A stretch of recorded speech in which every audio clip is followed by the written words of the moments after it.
Hey folks! Today's episode is going to be a bit mellower than the norm, since I'll be plunging into a pair of scenic adventure titles. Namely, Don't Nod's Jusant, which tasks the player with a challenging mountain climb, and Nomada Studios' Gris, a melancholy puzzle platformer, both of which provide a different take on restoring a ravaged world.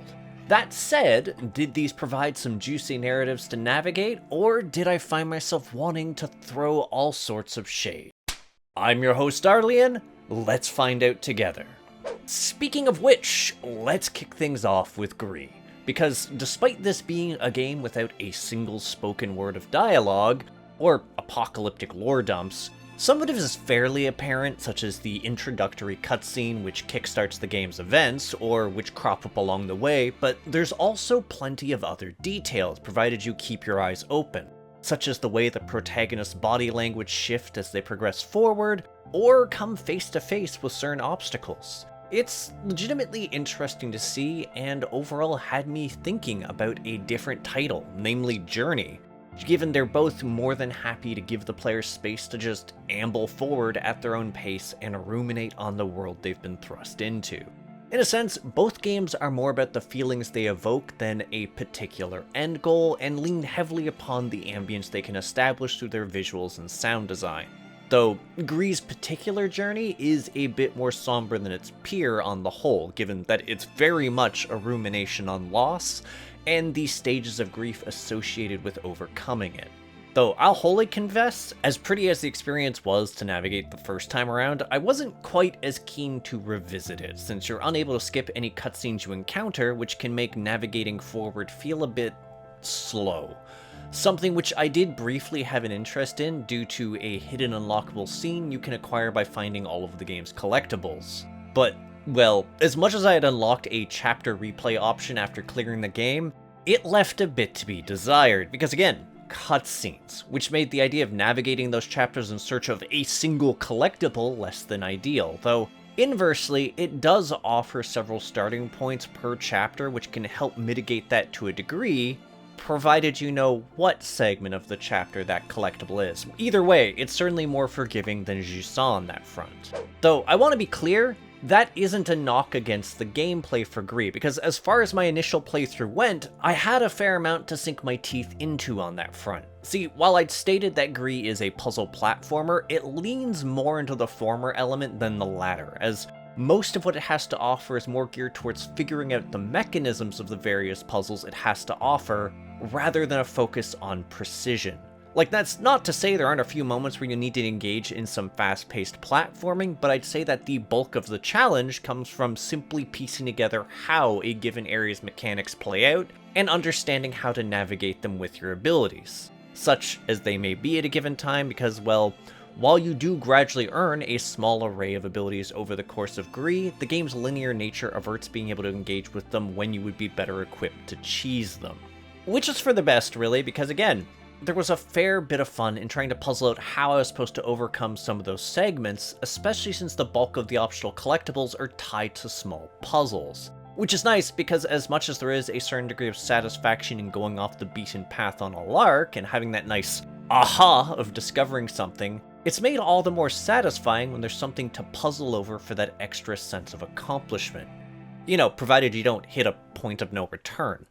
In any case, I really do have to give credit to the levels, because they do a decent job of maintaining their own identity and avoiding their mechanics from overstaying their welcome, such as the powerful gusts of wind which define notable portions of the first chapter, or the vast underwater segments of the third, and the gravity alterations of the fourth. And even within the framework of those stages or those mechanics, there's enough segments which maintain a certain degree of sparsity, such as the period of time spent babysitting a cute companion cube, or the delayed ice sculpture mechanic that shows up in the aforementioned water stage.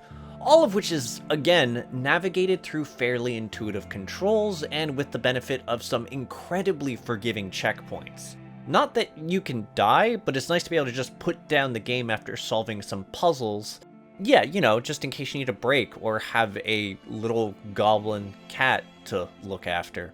And that's the thing, really. As tricky as a few of Gris' puzzles were, the game largely felt like a break, where I could just sit down and soak in what it had to offer, such as the introduction of new colors as the game progressed, and the ways that those would paint the main hub whenever you return to it, or even the way it would blossom through an existing stage, or the animations that accompanied the protagonist's various abilities, or that of the creatures that she encountered, whether they were passive denizens of the environment, or the antagonistic force that dogs her journey.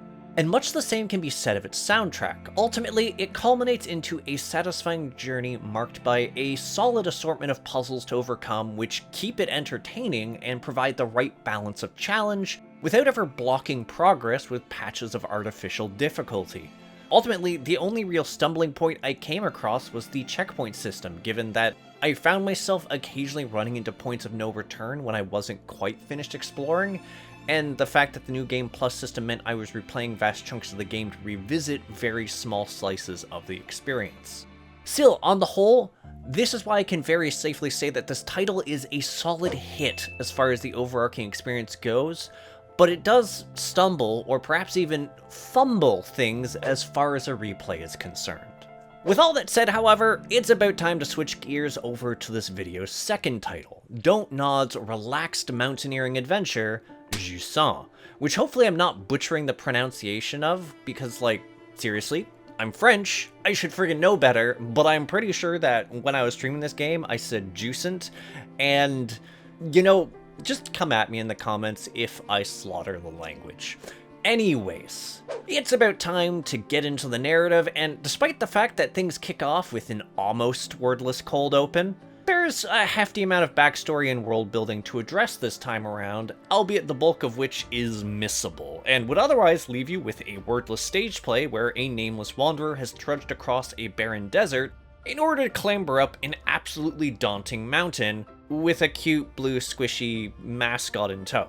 See, the bulk of Jusant's context is contained within its collectibles, specifically the veritable library worth of semi-apocalyptic logs left behind by those who used to populate the villages and outposts built within this mountain face, and which provide key insights into the state of the world. Specifically, that the world has been reduced to a boundless desolation with only a few sparse oases serving as humanity's last bastion. Due to a seemingly global drought which has lasted so long, the presence of water in any semblance of abundance is all but a memory for the oldest generations. Which doesn't really bode well, since the implication is things will only continue to get worse with the passage of time. But legends whisper of the Ballast, creatures rumored to have ties to the long-absent Aqua, and which may hold a connection to the mysterious ruins scattered about the mountain face. It's just details of this are contained within those aforementioned collectible lore documents, and things haven't really gotten any better, which doesn't bode well for those that have walked the path before you. Especially since a certain subset of those logs is dedicated to a fellow adventurer, Bianca. Small aside, I adored those logs in particular, given that they serve as a lovely parallel to your own journey. Really, I appreciated the whole of them, and they served as a nice excuse to poke my nose into the various nooks and crannies every stage contained. I mean, there's also some murals which have their own small slices of prose attached, but I'll confess I was a lot less apt to notice them, and they didn't quite arrest my attention since they didn't provide me those same snippets of the day-to-day lives of those who came before, like the lore documents, and also how the drought changed their lives for the worse. Still, it's just done well, though I can understand if it might chafe with those who are looking to immerse themselves in a story but are allergic to snooping around obsessively, given that without them, there is a lot of missing context, save the general idea of you're activating mystic ruin thingies and stuff happens as a result. That said, I do feel the way they are lodged behind nooks and crannies serves the other side of the aisle, providing a fair amount of incentive to those who enjoy a challenge and strive to thoroughly explore everything a game has to offer on the gameplay front. Which we're more than overdue to start discussing, so let's get into it. First off, despite the fact that this game addresses one of the things that I hate the most in the world, being heights and the associated fear of falling, It's a lot safer than you'd think, since the protagonist's unable to step off any ledges unless their climbing tether is firmly attached to a surface. Rather, they're not supposed to be able to step off any ledges. More on that later. So, no accidental gravity-related mortalities. Instead, it's more a matter of tracing out where the path forward, or, well, up is, and then trying your best to efficiently follow through on that pathing. Admittedly, despite the relative safety the game provides you, this isn't quite as simple as it seems, which I'll start with the core elements here. First off, just like you expect from a title which focuses on the arduous task of clambering up an absolutely vast mountain, you have to manage the protagonist's stamina. Like, sure, it can recover in time if you hold still or awkwardly dangle on your rope. But playing recklessly or hopping around in a panic can also lead to your maximum reducing by a significant degree until such a time as you find a spot to place your feet on the ground or a recovery point to grapple to. Which, can lead you to awkwardly plummeting and losing all the progress you've made since your last checkpoint. Operative word being can, because this is where another of the game's forgiving elements kick in. Namely, the fact that you can make up to 3 auxiliary points for your line between each starting or recovery point, allowing you to essentially make soft save points before tricky hops. Though, given the length of your line isn't unlimited, this can also backfire if you place them poorly or recklessly.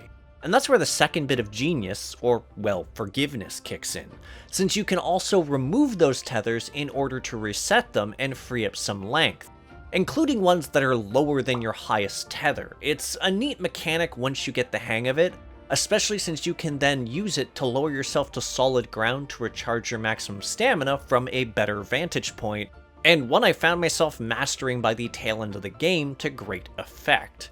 Which is more than I can say about my aptitude with one of the most foundational elements of Jusant, the climbing itself. Okay, wait. Before you side-eye me, hear me out here, because I've beaten this game, but there was definitely times where the climbing controls fought against me, in part because of how they work. See, it's not as simple as just vaulting up a surface like in Assassin's Creed, or even the shenanigans that are at the core of the parkour-centric Mirror's Edge. No, there's a very particular, very deliberate element which simply worked against me on and off, and it was simply the fact that Jusant has you manually controlling both of the protagonist's arms individually, and they don't always want to align with a given handhold. It's, a bit frustrating in all honesty, since you can waste a significant amount of stamina trying to properly align a handhold. Sometimes it's just a matter of needing to rearrange which of your limbs is leading the way or stepping backwards in order to settle your hands in a more advantageous state, but other times it was simply a matter of needing to angle the camera just right so that the protagonist could register a very obvious, very adjacent handhold because of reasons.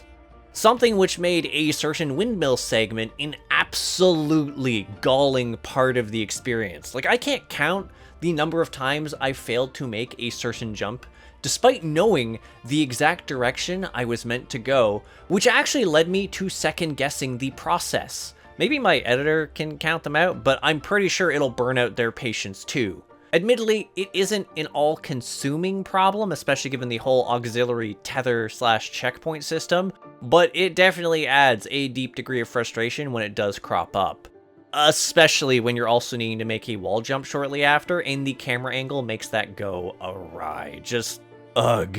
Still, as much as that vexed me, it was nowhere near enough to make me shy away from Jusant, because the actual act of exploring remained intensely satisfying throughout the journey, given it provides a stellar assortment of obstacles to overcome, whether it's the gradual inclusion of new mechanics to overcome or interact with, such as the introduction of living critters which serve as mobile handholds, to more chapter-specific trials, such as an outdoor segment that sees your stamina tanking due to the scorching sun, as well as certain planty handholds just disintegrating, or another which tasks you with braving wind currents, whether it's to avoid being blown around, or to use them in order to achieve otherwise insurmountable distances.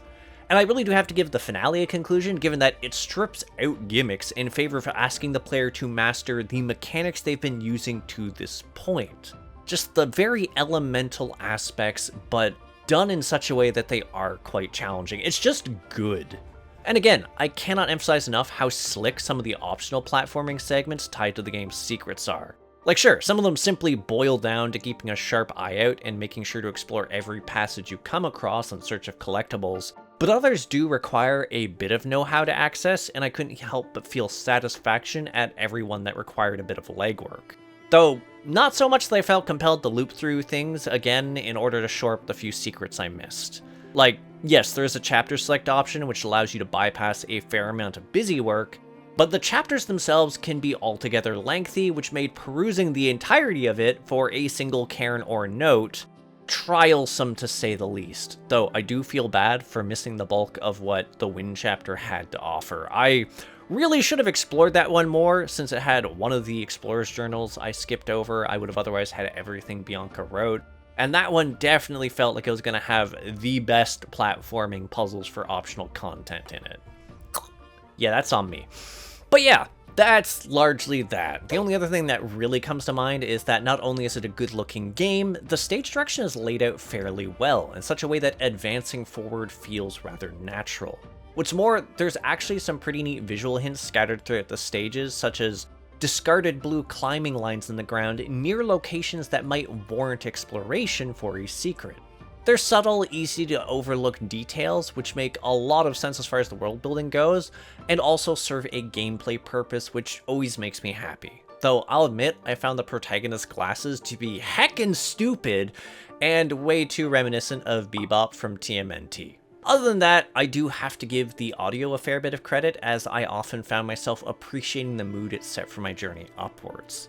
That said, the part that really tickled my fancy on that front was the existence of the seashell collectibles, given they provide an odd little snapshot of how these settlements used to be, told expressly through the captured sounds of its now distant past, along with just panning across the area as it showcased what those were tied to.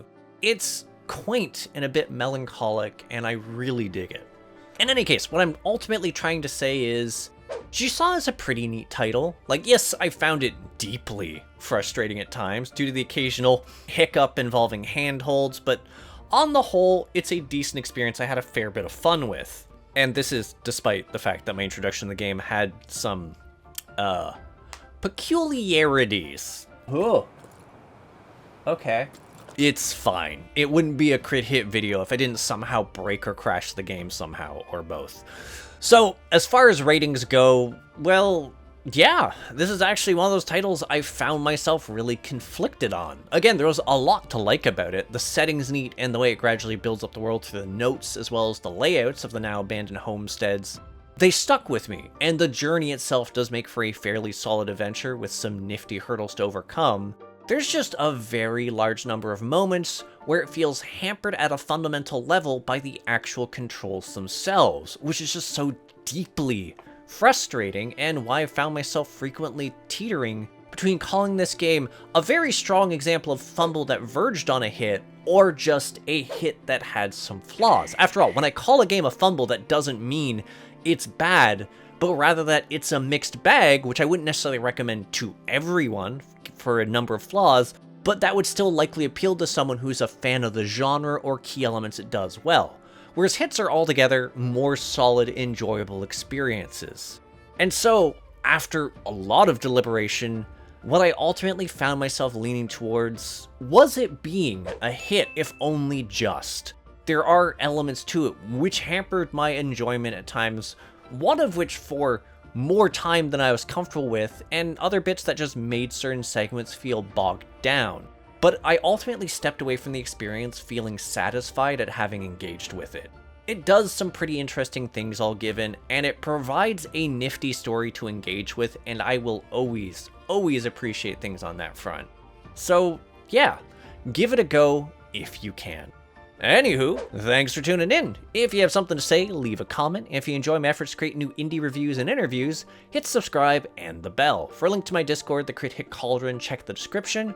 And check out my Patreon to see reviews early and support the channel, like Andy noted. Also, I have a merch house with neat swag like Crit Hit coffee mugs and shirts. That said, I'll catch you on the next episode of Crit Hit. Take care till then, folks. Wah.